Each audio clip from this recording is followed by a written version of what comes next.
ఒక ఊరిలో KC Blake అనే యువకుడు ఉండేవాడు. అతని తండ్రి ఒక పురావస్తు శాస్త్రజ్ఞుడు.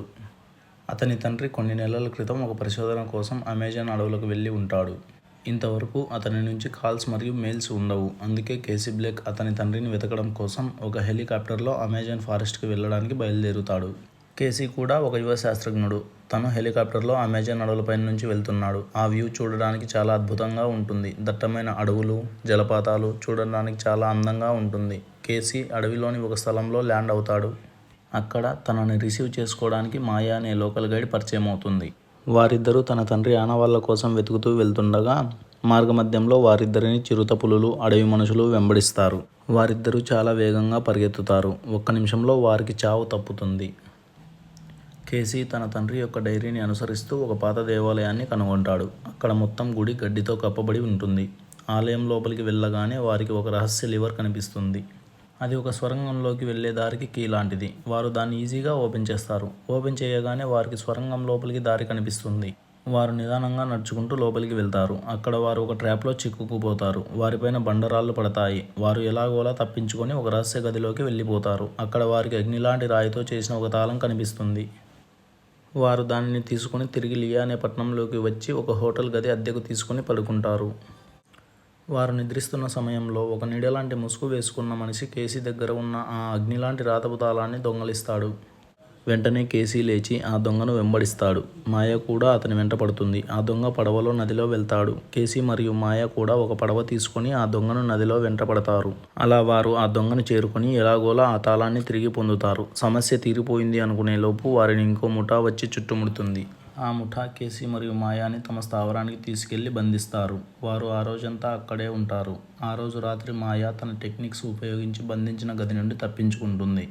కేసీని కూడా రక్షిస్తుంది. అలా వారు తప్పించుకొని వస్తుండగా కేసీకి ఆ ముఠా స్థావరంలో తన తండ్రి యొక్క ఇంకో డైరీ కనిపిస్తుంది. కేసీ ఆ డైరీని తీసుకుని వెళ్ళిపోతాడు. కేసీ తండ్రి ఒక పర్వత గుహలో ఒక ముఖ్యమైన రహస్యం దాచిపెట్టినట్టు ఆ డైరీలో రాసి ఉంటుంది. కేసీ మరియు మాయ ఆ డైరీలోని మ్యాప్ని అనుసరిస్తూ ఆ పర్వతానికి చేరుకుంటారు. అక్కడ వారు మాంక్స్ని కలుస్తారు. వారు ఆ పర్వతానికి చేరుకోవాలంటే మాంక్స్ ఉండే గ్రామాన్ని దాటుకుని వెళ్ళాలి. ఆ మాంక్స్ వారిని చూసి ఒక ప్రశ్న అడుగుతారు. కేసీ మరియు మాయ ఆ ప్రశ్నకు చాలా సులభంగా జవాబు ఇస్తారు. ఆ మాంక్స్ వారిని పర్వతం దగ్గరకు వెళ్ళడానికి సహాయం చేస్తారు. ఆ పర్వతం చూడడానికి చాలా అద్భుతంగా ఉంటుంది. వారు ఆ పర్వతం లోపల ఉన్న ఒక గుహలోకి వెళ్తారు. అక్కడ వారికి ఒక మ్యాప్ కనిపిస్తుంది. ఆ మ్యాప్ ని అనుసరించి వారు విమానంలో క్యాసాబ్లాంకా దేశానికి ప్రయాణిస్తారు. అదే విమానంలో ఉన్న ఒక హైజాకర్ ఆ మ్యాప్ ని దొంగలించడానికి ప్రయత్నిస్తాడు. కేసీ ఆ హైజాకర్ తో పోరాడి గెలుస్తాడు. వాడు విమానాశ్రయంలో దిగి మొరాకో బజార్ కి టాక్సీలో వెళ్తారు. వారు అక్కడికి వెళ్ళగానే ఒక వ్యక్తి కేసీని తన ఇంటికి తీసుకెళ్లి, మీ నాన్న నాకు తెలుసు, నువ్వు ఇక్కడికి ఎందుకు వచ్చావు అని అడుగుతాడు.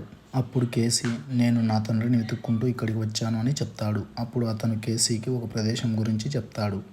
కేసీ మరియు మాయ ఆ ప్రదేశానికి బయలుదేరుతారు. వారు ఒక ఎడారిలోకి చేరుతారు. అక్కడ భయంకరమైన ఇసుక తుఫాను వస్తుంది. ఎలాగోలా వారు ఇసుక తుఫాను నుంచి బయటపడతారు. అలా కొద్దిసేపు ప్రయాణం చేసిన తర్వాత వారికి ఒక భవనం కనిపిస్తుంది. వారు ఆ భవనంలోకి వెళ్తారు. అక్కడ వారికి అగ్నిశక్తితో నడపబడే పురాతన యంత్రం కనిపిస్తుంది. అక్కడికి ఎక్కడి నుండి వస్తాడో తెలియదు కానీ ఒక దొంగ వచ్చి అక్కడ ఉన్న ఒక క్రిస్టల్ని దొంగలించి పారిపోతాడు. ఆ దొంగ వెళ్తూ వెళ్తూ బాంబులతో ఆ ప్రదేశాన్ని పేల్చేస్తాడు. కేసీ మరియు మాయ ఎలాగోలా ఆ ప్రదేశం నుండి బయటపడతారు. వారిద్దరూ ఒంటెలపైన ఎక్కి ఆ దొంగను వెంబడించి ఆ క్రిస్టల్ని తీసుకుంటారు. వారు ఆ క్రిస్టల్ని తన తండ్రి డైరీలో ఉన్న విధంగా సూర్యరశ్మిని ఉపయోగించి ఒక బంకరు చిత్రాన్ని బయటకు తీస్తారు. ఆ చిత్రంలో వారికి ఎంబర్ వాల్ట్ అనే రహస్య స్థావరం గురించి తెలుస్తుంది. తరువాత వారు ఆ దొంగను రహస్యంగా వెంబడించి తన స్థావరానికి వెళ్తారు. ఆ స్థావరం ఒక సముద్రం ఒడ్డున ఉంటుంది. వారు వెంబడిస్తున్న విషయం తెలుసుకున్న ఆ దొంగ అక్కడ ఉన్న మందుగుండు సామాగ్రిని పేల్చి ఆ స్థావరాన్ని అంతా నాశనం చేసేస్తాడు. కేసీ మరియు మాయ ఎలాగోలా అక్కడి నుండి తప్పించుకొని ఒక పడవ తీసుకుని ఆ క్రిస్టల్ మ్యాప్ని ఉపయోగించి ఎంబర్ వాల్ట్ని వెతుక్కుంటూ వెళ్తారు. ఆ ఎంబర్ వాల్ట్ ఒక మంచులో దాగి ఉంది అని తెలుస్తుంది. అలా వారు పడవలో ఎంబర్ వాల్ట్ దగ్గరికి వెళ్తూ ఉంటారు. వారికి తెలియకుండా వారిని ఆ దొంగ వెంబడిస్తూ ఉంటాడు. కేసీ మరియు మాయ తన తండ్రి కట్టించిన ఒక పాత ల్యాబ్ని మంచులో కనిపెడతారు. వారు ఆ ల్యాబ్ దగ్గరికి ప్రవేశిస్తారు. అక్కడ ఒక డిఎన్ఏ లాక్ ఉంటుంది. అది ఓపెన్ చేయాలంటే కేసీ వల్ల మాత్రమే అవుతుంది. కేసీ ఆ డిఎన్ఏ లాక్ దగ్గరికి వెళ్ళగానే ఆ డోర్ ఓపెన్ అవుతుంది. వారు లోపలికి వెళ్ళి చూసి ఆశ్చర్యపోతారు. అక్కడ అగ్నితో కూడిన ఒక నగరం కనిపిస్తుంది. వెంటనే అక్కడికి ఆ దొంగ వచ్చి ఒక పెద్ద విధ్వంసం చేస్తాడు. మాయ మరియు కేసీ ఆ దొంగని పట్టుకోవడానికి అక్కడ ఉన్న కార్స్ని ఉపయోగిస్తారు. వారు ఆ దొంగని చేరుకుని అతనితో గొడవ పడతారు. ఒక భీకరమైన యుద్ధం అక్కడ జరుగుతుంది. ఆ దొంగ కేసీని లావాలోకి తోసేస్తాడు. కేసీ అక్కడున్న ఒక తాడును పట్టుకుని ఉంటాడు. వెంటనే మాయ ఆ దొంగని చంపేస్తుంది. తర్వాత మాయ కేసీని పట్టుకుని బయటకు తీస్తుంది. అక్కడున్న ఆ ప్రదేశమంతా నాశనమైపోతూ ఉంటుంది. కేసీ మరియు మాయ ఇంకా అక్కడున్న కొంతమంది శాస్త్రజ్ఞులు బయటపడతారు. వారంతా బయటకు వచ్చి ప్రశాంతంగా సూర్యోదయంలో ఉన్న మంచుని చూస్తూ విశ్రాంతి తీసుకుని వెళ్ళిపోతారు.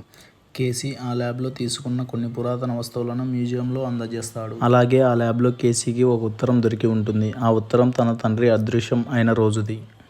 ఆ ఉత్తరంలో హిమాలయాలలోని ఒక గుహలోని రహస్యం గురించి ఉంటుంది. కేసీ మరియు మాయ వారి స్నేహితులతో కలిసి తమ ప్రయాణాన్ని ప్రారంభిస్తారు. అలాగే ఇక్కడ మంచు గుహలో ఒక రాక్షసుడు చేతిలో ఒక కాంతి చిహ్నాన్ని పట్టుకుని "నీకోసమే ఎదురు చూస్తున్నా" అని అంటాడు. అంటే ఆ రాక్షసునికి కేసీకి నెక్స్ట్ పార్ట్లో ఏదో పెద్ద యుద్ధమే జరుగుతుందన్నమాట.